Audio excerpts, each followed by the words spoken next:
wabarakatuh. Perkenalkan, kami dari kelompok 4. Di sini kami akan membahas 4 topik. Yang pertama, kontrasepsi sadar masa subur seperti kalender, lendir serviks, dan suhu basal. Yang kedua, kontrasepsi senggama terputus dan mal. Yang ketiga, kontrasepsi kondom laki-laki, kondom perempuan, dan spermisida. Yang keempat, kontrasepsi diafragma dan tudung serviks. Topik pertama akan dijelaskan oleh Firly. Kepada Firly dipersilakan. Pengertian keluarga berencana. Keluarga berencana adalah upaya peningkatan kepedulian dan peran serta masyarakat melalui pendewasaan usia perkawinan atau PUP, pengaturan kelahiran, pembinaan ketahanan keluarga, peningkatan kesejahteraan keluarga kecil, bahagia dan sejahtera. Tujuan dari KB yaitu untuk memenuhi perintah masyarakat akan pelayanan KB dan kesehatan reproduksi yang berkualitas, menurunkan tingkat kematian ibu bayi dan anak, serta penanggulangan masalah kesehatan reproduksi dalam rangka membangun keluarga kecil berkualitas.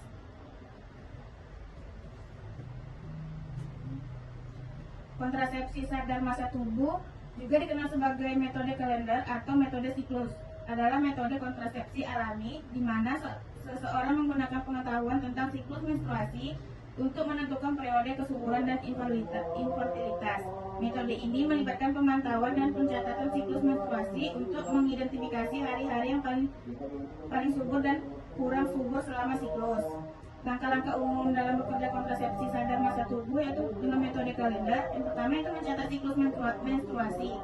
Seseorang perlu mencatat awal dan akhir periode menstruasi setiap bulan selama beberapa bulan untuk menentukan panjang siklus menstruasi mereka.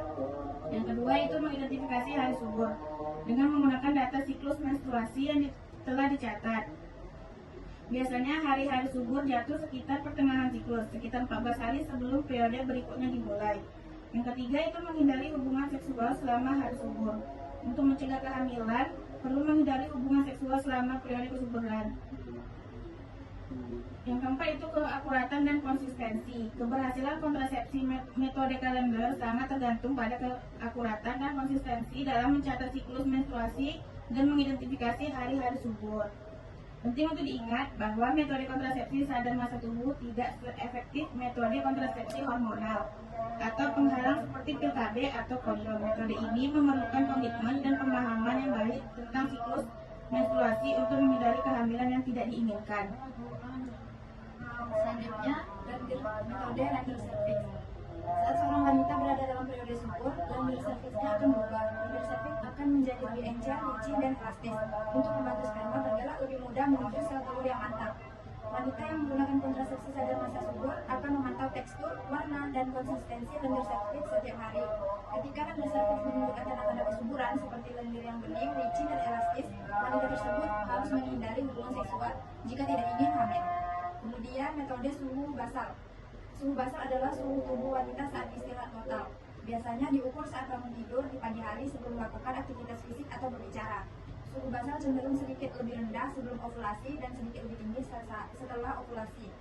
Wanita yang menggunakan kontrasepsi sadar masa subur akan mencatat suhu basal setiap pagi sebelum bangun tidur. Peningkatan suhu basal yang konsisten selama beberapa hari menandakan bahwa ovulasi telah terjadi dan periode kesuburan telah dimulai. Selanjutnya, metode dengan senggama terputus.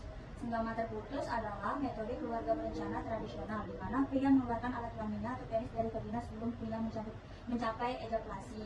Cara kerjanya yaitu alat kelamin atau penis dikeluarkan sebelum ejakulasi sehingga sperma tidak masuk ke dalam vagina, sehingga tidak ada pertemuan antara sperma dan ovum dan kehamilan dapat dicegah. Manfaat dari senggama terputus. Yang pertama, sebagai kontrasepsi alamiah, efektif bila dilakukan dengan benar, tidak mengganggu produksi ASI, tidak ada efek samping, tidak membutuhkan biaya, tidak memerlukan persiapan khusus, dapat dikombinasikan dengan metode kontrasepsi yang lain, dan dapat digunakan setiap waktu. Keterbatasan senggama terputus ada 3. Yang pertama, efektivitas sangat bergantung pada kesediaan pasangan untuk melakukan senggama terputus setiap melaksanakannya. Angka kegagalan 2-27 kehamilan per 100 perempuan per tahun. Yang kedua, efektivitas akan jauh menurun apabila sperma dalam 24 jam sejak ejakulasi masih melekat pada penis.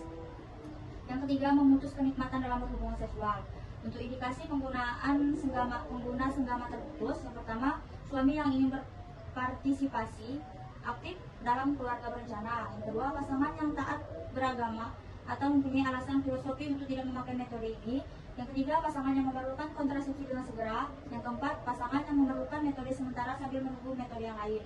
Yang kelima, pasangan yang memerlukan kontrasepsi dengan segera. Yang keenam, pasangan yang melakukan hubungan seksual tidak teratur. Untuk kontraindikasinya, yang pertama, suami dengan pengalaman ejakulasi dini, suami yang sulit melakukan senggama terputus, suami yang memiliki kelainan fisik atau psikologis, istri yang mempunyai pasangan yang sulit bekerja sama, pasangan yang kurang dapat saling berkomunikasi, dan pasangan yang tidak bersedia melakukan senggama terputus. Selanjutnya metode kontrasepsi yaitu metode amenorrea laktasi atau MA. Pengertian metode amenorrea laktasi, metode adalah kontrasepsi yang mengandalkan pemberian ASI susu ibu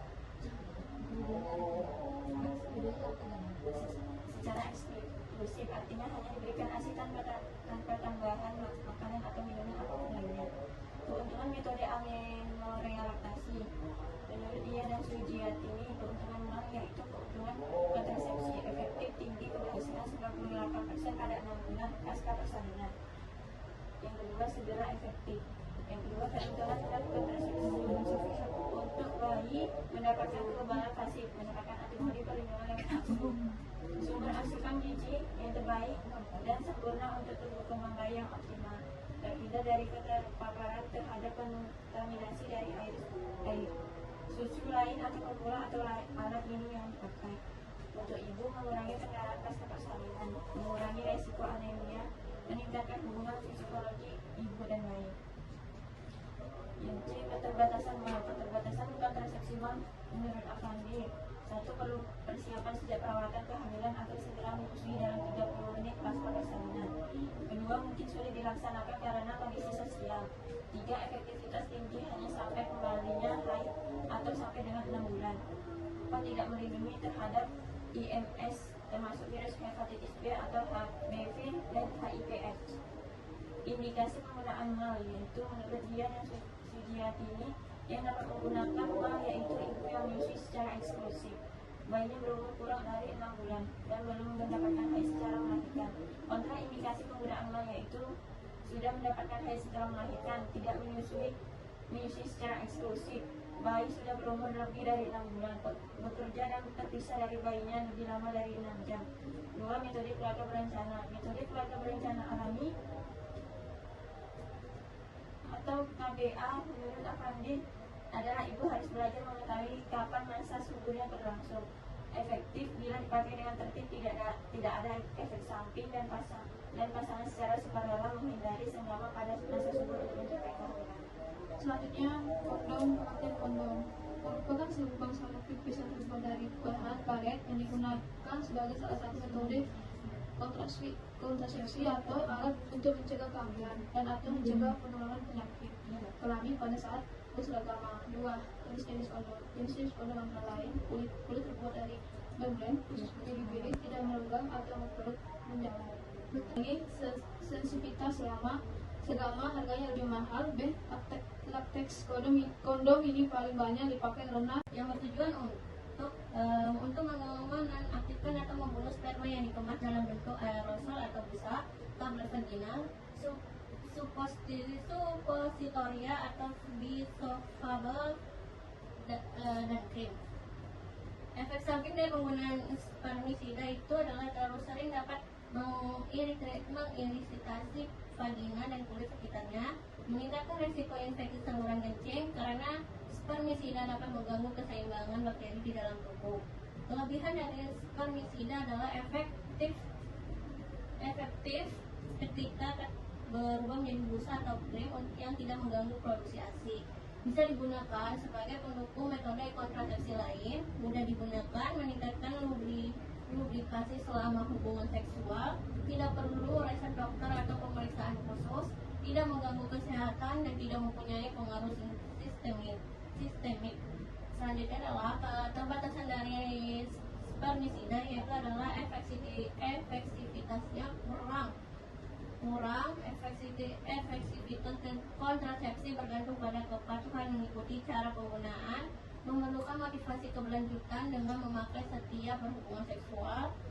Pengguna harus menggunakan 10-15 menit setelah aplikasi sebelum melakukan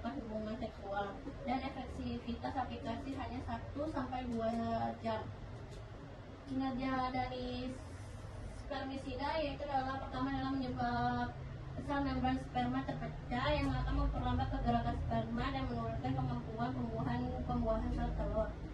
Yang terbagi menjadi pertama adalah busa atau aerosol yang efektif setelah insersi. Busa spermisida dianjurkan apabila digunakan hanya sebagai metode kontrasepsi.